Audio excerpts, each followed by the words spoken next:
Welcome to It's Beyond the Food podcast, my sister. I'm your host, Stephanie Dodier, and today we are in part 2 of 2 in this series on eating behavior. In part 1, episode 458, we explored the psychology of eating. And if you haven't listened to that episode yet, I invite you to pause this one and go back to 458, where I give you the full context, the whole behavior model, and yes, my personal life update. Because right now we're going to skip all over the personal life update and why I'm creating this episode, because it is only 1 hour later from the prior episode, which, by the way, is being recorded on March 31st, and nothing has changed in my life. It is the same reason why I'm making this episode 459 as I'm making 458. And I will update you on my life in episode 460, which will be in a week from now when I record that episode. For now, we're going to skip all over that and we're going to move right into part 2.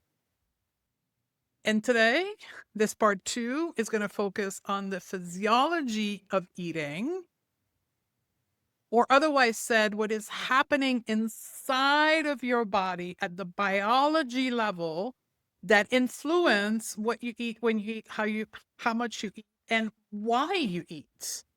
And I want to tell you right now, this episode is not what you think it is. Stay with me. So just a reminder that this 2-part series came out of the curriculum work I have been doing as I'm preparing to launch the founder cohort of the Groundwork, which is a brand new coaching experience that I'm launching in April the 10th. You have to be enrolled for the founder cohort of the Groundwork. And then I'm going to be repeating that ongoing every 10 to 12 weeks, where it's going to be the way by which you start learning, integrating, and embodying the Beyond the Food method, which is what I've been practicing under for the last 10 years of my professional practice. Think of it as a mentorship where you are embodying the non-diet approach, a weight-neutral approach to health, under the umbrella of the It's Beyond the Food method. So as I'm preparing the background work for the Groundwork, I wanted to embed a very specific approach to teaching, which is through practice, because I want it to be not just a philosophy, not intellectual concept, but something tangible, measurable, where you can actually embody the non-diet approach. And for that, I needed a very specific circumstance to work on with you, which is nutrition and eating behavior. And that's how together we're going to learn the Beyond the Food method, and most important, embodying it. So as I'm building this curriculum, one of the 2 layers of the Beyond the Food method is psychology of eating and the physiology of eating, because through those 2 lenses on our eating behavior, I'm able to bring in so much tools and technique, like riding the wave, like dialing up your nervous system for interoception awareness, which leads me to the topic of today, which is the physiology of eating, which is strongly influenced or facilitated through your nervous system.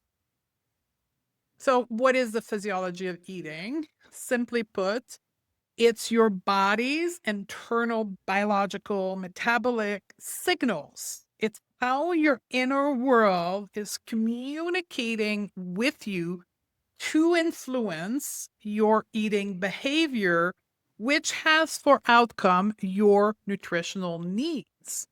Your nutrition, when we think of this broad concept of nutrition, it's not something that we do. Like, nutrition is just an umbrella term for the outcome of your eating behavior. you manifest, for those who love the manifestation, you manifest your nutrition through your eating behavior. So if you want to change your quote nutrition, it is done through influencing your eating behavior. And your eating behavior are influenced through a broad spectrum of factor under the umbrella of psychology and a broad spectrum of factor under the physiology, which is that inner world that I was referring to, physical, biological, or even neurobiological element that influence your eating behavior, therefore your nutrition. Now, I want to caveat this by saying that we will focus today on elements of the physiology of eating that you have control over. And that's very intentional because under the physiology of eating, we can be talking about things like hormones, a neurotransmitter, which you do not have a direct control of, and we can get lost in that territory. And it's often where actually wellness culture lands you into. It lands you into this place where it says, we're going to help you with your eating behavior by getting you to control your hormones like leptin and ghrelin. And I'm saying from lived experience, because if you're new here, I was deeply entrenched in diet culture and dieted from the age of 12 to the age of 38 years old. And I have done a ghrelin diet. I've done it, survived it, did nothing for me, because it is not possible for us to control our ghrelin and our leptin, no matter what you say. And when I say it's not possible, meaning we do not have any evidence. There is no evidence that sustains that we can control through external element like food choices our ghrelin level. It requires at this stage, I'm talking here in 2026, don't know when you're going to listen to this episode, but as of 2026, in order for you to affect ghrelin hormone level, you have to be deeply involved with medical intervention. You have to see specialists. It's not something you can do at home, regardless of what wellness culture tells you. So for the scope of this episode here, and for a scope of practice, if you are a professional like a nutritionist, a dietitian, a health coach, we want to stay within our scope of practice, right? Evidence-based framework. We will focus on element of the physiology of eating that we do have possibility of impact today here. And that is critically important for us to understand this for this episode. Now, I want to caveat also this to say, when we focus on the physiology of eating, on things that we have no control over without medical intervention, like leptin diet neurotransmitter, just to name a few, it keeps us in this loop of believing that we are a problem to fix. And we need to do things to fix us, our body, that is a problem to be solved. I call this the quote problem addiction pattern. It's a coaching concept that I teach, which says that we keep focusing on things to change ourselves because we believe ourselves to be a unique problem to fix. And this is very present when we start intervening or attempting to change the physiology of eating that we can actually impact. Instead of focusing on the things that we can impact, which I'm about to tell you what they are, and to tell you how to impact them, we instead say, let me focus on all these other things here that somehow I know I can't really have control over, and that's not going to give me results. And that's going to keep me in the loop that I'm a problem to be fixed. You see what I'm saying? Problem addiction. So we're not going to talk about this today. We're going to talk about the things that we can actually have an impact. And these are three things. hunger, fullness, and satisfaction cues, otherwise known as eating cue. And I want to talk to you about those eating cues or those signals that your body propagates internally and in through your body so that it reach you cognitively and create a thoughts in your brain that says, oops, we're hungry, right? These signals that create thought in your brain that makes you have the behavior of eating if you're hungry, of saying, oh, I'm full, I'll stop eating. Ooh, this was a really good meal, satisfaction. Ooh, this really made me feel good and satisfied. I don't need to eat again. I'm good for like 4 or 5 hours. Satisfaction. These are called eating cues or signal from your inner world into your cognition to create a behavior. And I want you to think of them as a dial on the stove. Every one of us is inborn, is brought into this world. There's always an exception. Let's say 99.9% of us are born with 3 of those signals: hunger, fullness, and satisfaction. Now, they're innate, but they're not always fully sensed. What do I mean by that? Remember the dial, the stove dial I gave you for analogy? Some of us, their eating cues are on a 9 out of 10. They're full speed. We can sense them. We can sense a full scale of them. We can sense like a little bit of hunger, medium hunger, full hunger. Same thing with fullness and satisfaction. And for some of us, they're like 1 out of 10, meaning we barely can feel when we're hungry, let alone make a distinction between snack hunger versus full meal hunger. Why is that? Why is it that some of us, the dial is at 1 and for others, the dial is at 10? Because your body is incredibly intelligent. It learns to adapt. Adaptation is one of the primary factors as to why human beings are where we are today, is because we have this incredible capacity to adapt. And we adapt also in our eating cue. So for all of us who have in the past restricted food, either volume of food, either types of food, either macro, weight, ratio of food, like we have contained our eating choices to some degree. We have restrained them, contained them, restricted them. What the body does in order to survive this restriction, abnormal crisis phase, because think about that. We have these inborn signals to eat when we're hungry, stop when we're full, eating food that makes us feel good, that fulfill our nutrition needs. And then all of a sudden we say, nope, we're not going to eat to satisfy our nutrition needs. We're going to starve ourselves voluntarily in order to shrink the size of our body, to adhere to societal standard, to look smaller if you're a woman, to take less space, to be quiet, to be beautiful. And the body's like, but hold on here. We're hungry. We need more food.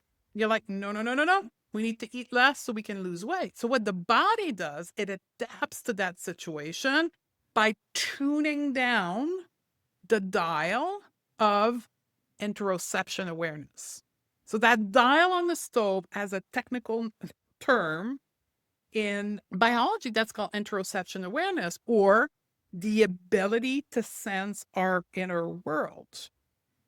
So this interoception awareness, very technical nerve, is one of the ways that your nervous system adapt to your external world. Your nervous system senses a threat, starvation, right? It senses this, oh my God, there's bread in front of me. And I'm born in a culture where we love bread. And I'm using my personal experience as a white European descent person. Like bread is in front of me. It's at every meal. It's been at every meal of my life, but all of a sudden I can't eat bread because, quote, gluten's not good for you, even though I'm not celiac, right? Just the whole gluten-free glaze. And then you feel hungry, but really that's not true. Like you don't know how much you need to eat. The mathematical formula of macro does know. So in order to adapt to this crazy environment, your nervous system will tune down regulate this system called interoception awareness so you don't feel hungry, so you don't feel dissatisfied because you can't eat bread, and you can survive the restrictive environment. Now, here's another example of how this shows up. If you are someone who has learned about the eating cues, hunger, fullness, satisfaction, and you've read the book of intuitive eating and you skipped over unconsciously, this is most of my clients, they unconsciously skip over the very specific exercise of creating your fullness scale. And some of you may be like, Ma, I didn't read that in the book. I'm telling you, it's in the book. But your brain has decided that it was going to discard that part because it's very scary. Because for most of us, and this is where it specifically is relevant to women, this is why, so if you go back to the first episode on the psychology of eating, I made you aware that we need to broaden our scope to understand the social and cultural context of our individual client so we can understand how their culture, their identity impact how they think about food and about eating. So if you are someone who has been socialized to the thin ideal, you're most likely have restricted food to some degree, quantity or the type of food, in order to manipulate the size of your body. You didn't woke up deciding one morning you're going to restrict food. You're like, no, I need to lose weight because I don't feel confident or I don't feel beautiful and I'm not attractive. So I need to lose weight. And in order to do that, I need to eat less. So eating and restriction is just a byproduct in order to achieve something else. And part of the rules around your dietary plan and protocol was probably not to, quote, overeat and not to eat past fullness, because this is the key here. Fullness means you've ate more than starvation should allow you. So in order to lose weight, you need to stay in starvation mode to lose the weight. So if you feel full, that means that you ate more than you should in order to lose weight. So you've learned as a woman that feeling full is not a good thing. In fact, for most women, I would say 70 to 80% of the 1,000 of women I've worked with, it's a shameful experience. Feeling full is shameful. So in the intuitive eating process, when you are asked to create your own scale of fullness to experience like a 7, an 8, a 9, and a 10, you're like, hell no, because that's going to create a lot of shame in me. So I'm not doing that. So I'm going to skip over. It's not that important. That's what I mean by unconsciously. You probably did that because the shame you felt in the past towards fullness incited you to not do it this time. And I know for me, that was the case. I'm saying that from having worked with these women, and it's the case for most women, and because I have lived through it. I hired a professional intuitive eating counselor. Her name is Evelyn Triboli. Some of you know her. She's the author of the book. I'm like, as a professional, I'm going to go to the top-notch people. I'm going to hire her. Back in the day, she used to work with people one-on-one. And she made me do the exercise that I didn't want to do, that I skipped over when I read the book the first time. Because of all the shame I had embedded all over me for 25 years. that being full is bad as a woman. It's going to either make me gain weight or prevent me from losing weight. So I had a lot of thought work to do there and a lot of building the skill to feel the shame because I triggered myself, right? When I ate like an 8, 9 out of 10, and then I got overwhelmed by shame because of all the traumatic past experience of eating past fullness and binge eating. I had to provoke that in me in order to bring safety to it. You see how nuanced this work can be? That's how it needs to be approached, either from you to you or from you as a professional to your client. We need to have the full broad skill sets, not just tell people, feel your fullness and stop eating. Oh my God, it's not that simple. So if you're listening to this, you're like, oh my God, that's probably why I'm struggling. Yes, it's probably why, because it's a very nuanced approach to the physiology of eating when you understand also the psychology of eating. And that's how the two kind of intertwine together. So yeah, it's hunger, fullness, and satisfaction. But behind that, there's also the thoughts and the belief about hunger. Like for some people, it's good to be hungry. We have to unpack that. For some people, you feel shame to be full. Have to unpack that. And for most women, there's a shame around feeling satisfied with food. Why, you ask? Let me tell you why.